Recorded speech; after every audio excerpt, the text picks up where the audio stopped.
Morioka Moriko is a lonely, miserable woman who works a 9-to-5 job but resigns because she's frustrated with her useless life.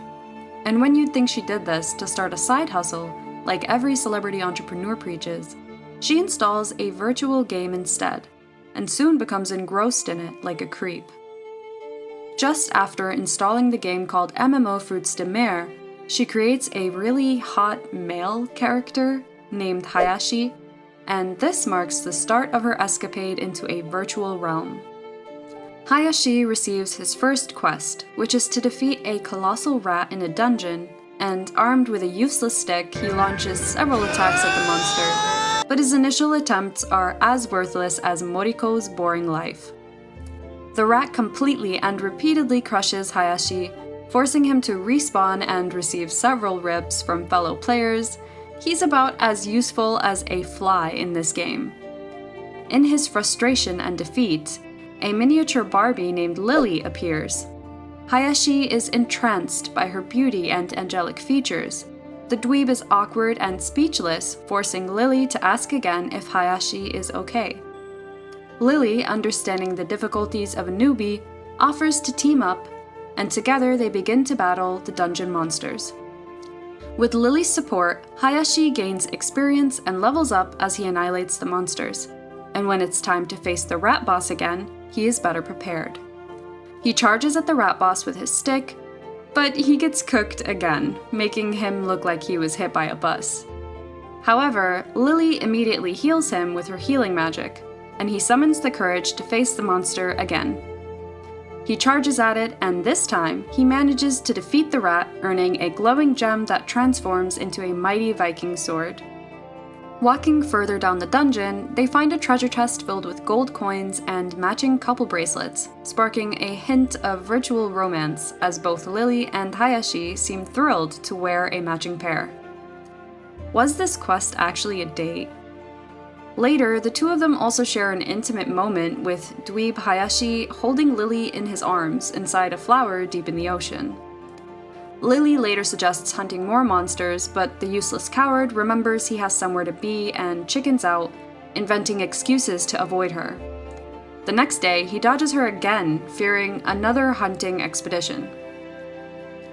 Meanwhile, in another part of the virtual world, Hayashi mingles with other players in his guild, including a fatso character named Poko-chan.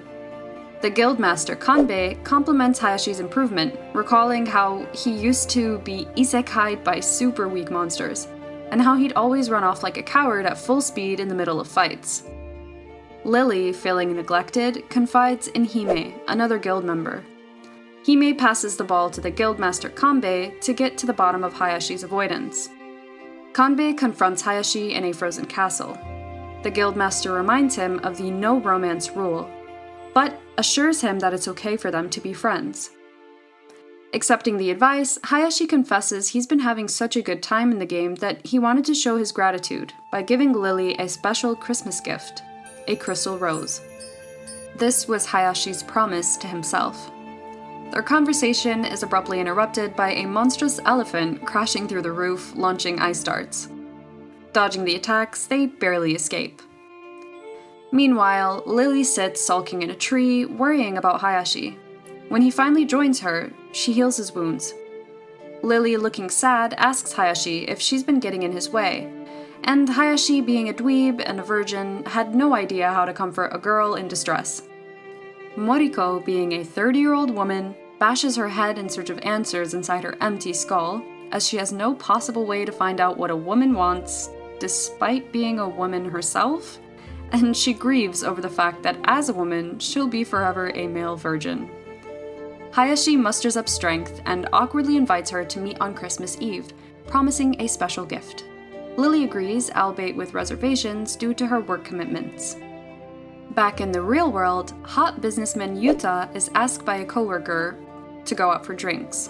But Yuta says that IRL life is not important and that MMO life is a priority, and thus rejects the kind invitation from his real-world friend, because he has to go back to play MMO on Christmas Eve. This man gets it. In the real world, Moriko was hungry and had an empty fridge, which is a key characteristic of a responsible 30-year-old adult. So she decided to venture to the supermarket to get groceries. On getting there, she's immediately disgusted at the sight of happy couples, as she is an ugly weirdo who's probably gonna die alone.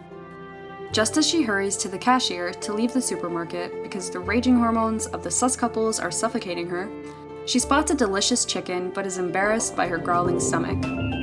Yuta and Moriko both ask for the chicken at the same time, but her menacing glance makes him back off, allowing her to take it. Back home, Moriko logs in as Hayashi and eagerly waits for Lily. When Lily shows up, she's dressed up in a cute Christmas outfit, making Moriko melt like a dweeb because of the cuteness. Lily gives Hayashi a perfume as a present, and he awkwardly thanks her and wishes her a Merry Christmas, and gives her a mini rose brooch, apologizing for not getting the crystal rose. Lily is overjoyed, appreciating the heartfelt gesture. The next day, in the MMO world, Hayashi and a random female mage guild member, Lilac, savagely work hard on defeating a sweet, innocent, and cute-looking monster. Charging at the bear, he slices it, and a random female mage from the guild, Lilac, casts a spell summoning an amber volt that electrocutes the stuffed bear. They both celebrate and show no remorse for defeating the cute and innocent stuffed. Lilac wonders why no guild members are online during the day, guessing they're probably all working adults. Lilac jokingly confronts Hayashi and accuses him of being a NEET IRL, given that his gaming hours are that of an unemployed person. Moriko is troubled by this because she is an elite NEET, not just a mere scummy NEET. Lilac further explains that guild members log in during the evening. Poko-chan, the ugly fatso, plays at night. Kanbei, the guildmaster, is online during the day but only shows up to hunt for materials. Hime, the green-haired dude, usually plays from night to morning, and Lily plays only at night. Lilac teases Hayashi for being jobless enough to play during the day, and Hayashi embarrassingly accepts the guild member's suggestion that he's actually a 21-year-old college student and not in reality an unemployed Nobel Prize winner and 30-year-old woman who actually has her life together. This purposeful misunderstanding made its way to Lily, and Lily brings it up while they're having a date on the beach. Hayashi reacts cringely and boosts up the cringe by going along with the story of him being a college student. Otherwise, Hayashi would have to admit he's a sore loser in his 30s, so he just goes along with it. Lily hints at secrets she might reveal about herself, but respects Hayashi's discomfort about sharing personal details and suggests they might open up more as they grow closer.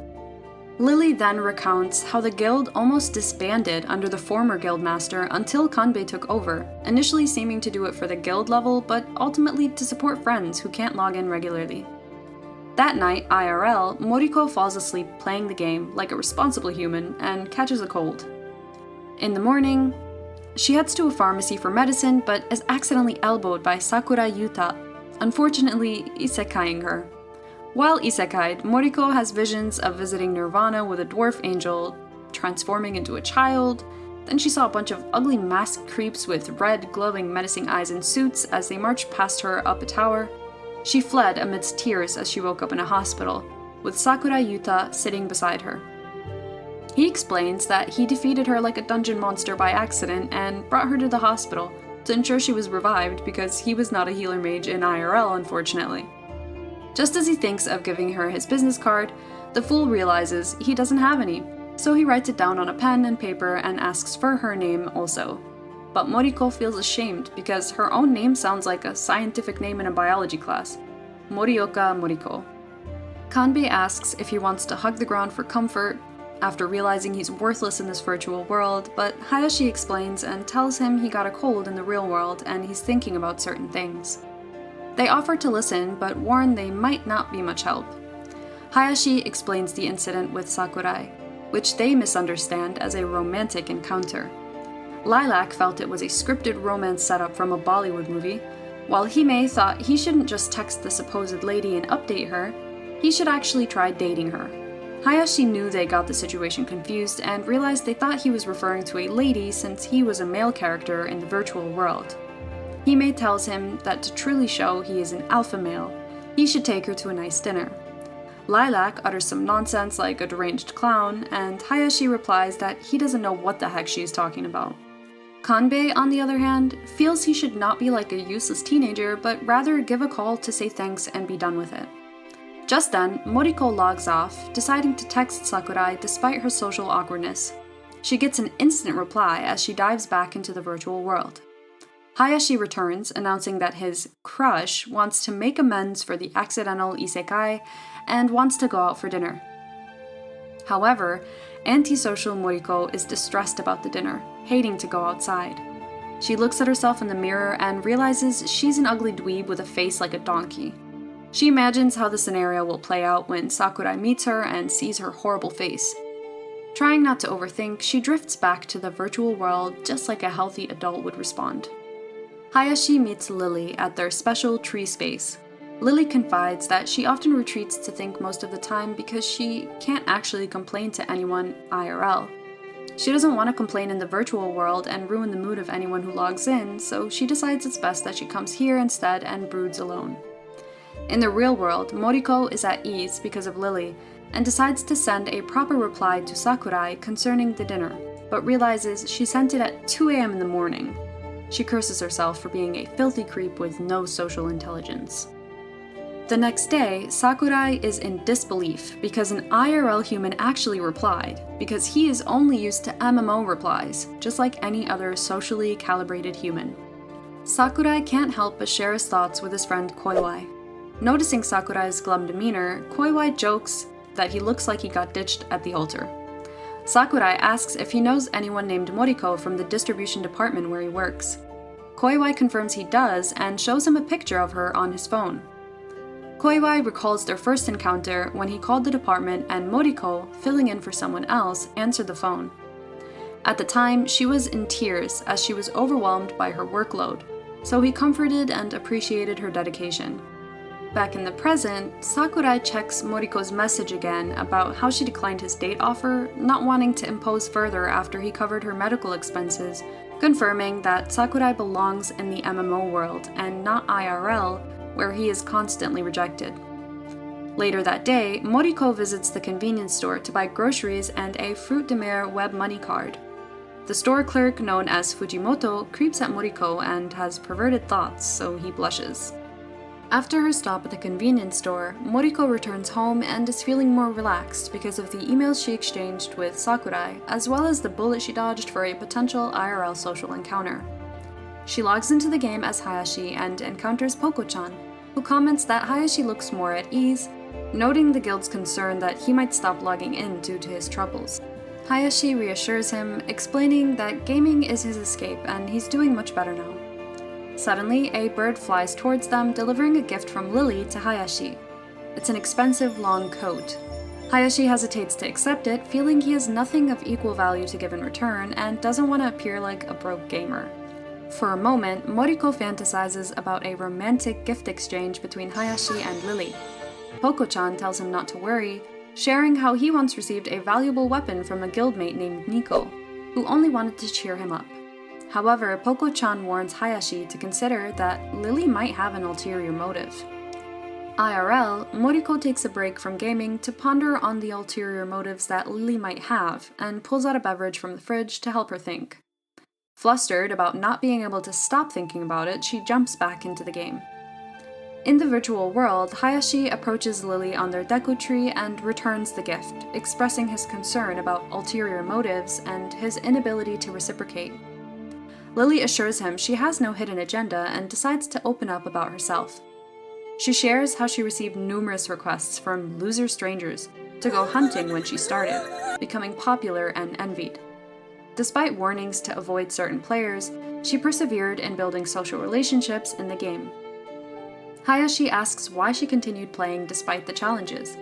Lily explains that she once met someone precious in a different game and longs to have that kind of relationship again. She admits feeling scared to get close to anyone until Hayashi came along. His enthusiasm for the game reignited her excitement. Lily then romantically asks Hayashi to be her partner, revealing she feels most at peace when playing with him. Moriko, being a grown adult and completely ignorant to her unemployed status, feels happy about the virtual relationship being developed with a stranger that could also be a girl, IRL. Lily patiently waits in the MMO world as Moriko rolls around in her bed from excitement for a reply. Back in the game, Hayashi puts on the long coat Lily gifted him and agrees to be her partner.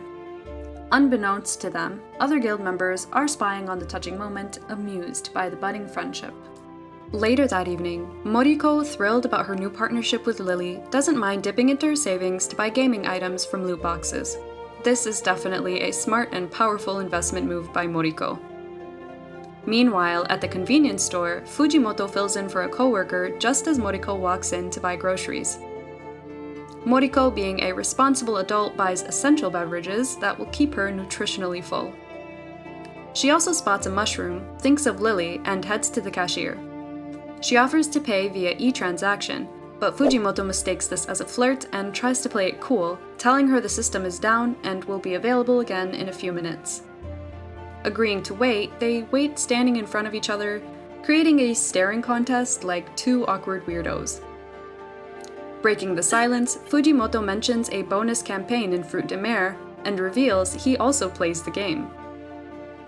He then rambles about loot boxes and his plans to get items from them. Their conversation is abruptly interrupted by a fat, ugly pig of a man asking for cigarettes, ruining the moment. Moriko decides to leave, feeling awkward and suddenly conscious of her makeup-free appearance, but pleased that she managed a real-world conversation about gaming. In the gaming world, Hayashi chats with Kanbei about the loot box items, sharing that he just bought some points with web money. Lilac approaches them looking like the spawn of Barbie, flaunting her loot box purchases. Kanbei criticizes her for wasting money on virtual items. He feels it was a total waste of money and she still looked ugly. And Lilac responds, telling him he has no plot to develop, even as a character in a virtual game, and is probably just a creep in real life. A few minutes later, Poco-chan logs in and compliments Lilac, who tells him to silence his fat, filthy mouth. Lilac reveals she spent 10,000 coins on loot boxes and got 2 amazing prizes. Hayashi wonders if he'll get lucky too, aiming for the top prize. The team reacts with shock, and Kanbei warns him about the greed sensor, when a player's desire for rare drops leads to disappointment. Lily appears and volunteers to help Hayashi with the loot boxes. At that instant, in all that excitement, IRL Moriko is shown just clicking a few buttons. Moriko unleashes her web money card and Hayashi buys from the loot boxes, only to get regular healing potions initially, which of course disappoints him. The team encourages him, saying he still has more chances. And after numerous attempts, he finally gets 2 prized items, planning to sell one and keep the other as an heirloom. Lily also wins some prized items, but thinks her gear's color is too dark. She hopes to dye it brighter like Lilac's, who wishes she had gone for a goth look. Kanbei advises Lilac against changing her gear's color, saying it would make her harder to recognize. Later in the dungeon, Poco-chan tells Kanbei he was harsh on Lilac, making her hesitant to wear her new gear. Kanbei admits he isn't trying to bully her, but tends to speak his mind around her. Kanbei and Lilac share a brief romantic moment, because Kanbei uses smooth words and simply claims to like her outfits. In the real world, Sakurai wonders if he'll see Moriko again. Koiwai teases him, asking if he's found his dream girl to simp over, and he calls him a creepy stalker for constantly checking his phone and frequenting the convenience store she visits. Later that evening, Koiwai decides to do some investigating and goes to the convenience store for information about Moriko. After waiting for a while, he's about to leave when Moriko is walking in, and he can't help but notice her well-rounded cannons. Koiwai, realizing later that he actually just came across Moriko, returns to the convenience store to talk to her. Fujimoto wonders if Koiwai is an acquaintance or just hitting on her. Koiwai introduces himself as the weird caller from her previous job, and when he asks what she's been up to, Moriko admits she hasn't been working. Koiwai then invites her out for a drink over the weekend, and feeling cornered, she agrees since she's already revealed her jobless status. The next morning, Koiwai shows Sakurai Moriko's number on his phone, teasing him about how he got it. Sakurai accuses him of being a thief who stole it from his own phone, but Koiwai explains Moriko entered it herself and even agreed to a date. This revelation shocks Sakurai, and he realizes despite being handsome IRL, he truly belongs in the MMO world full-time. Later that day, in the virtual world, Hayashi approaches Lily, needing to get something off his chest. He tells her about an incident with Sakurai, disguising the story by referring to Sakurai as a lady. He explains how he declined a dinner date with him, but has now accepted a date with someone else. Lily goes completely silent in the game, because Sakurai's mind starts finding resemblances between the stories from Hayashi and Moriko. Will Moriko leave her comfort zone and go on a date with Koiwai? Will Sakurai reveal himself as Lily to Moriko? Let us know if you want part 2 by commenting Elite Neat in the comments below. Also, don't forget to like this video and subscribe to our channel. See you guys in the next video.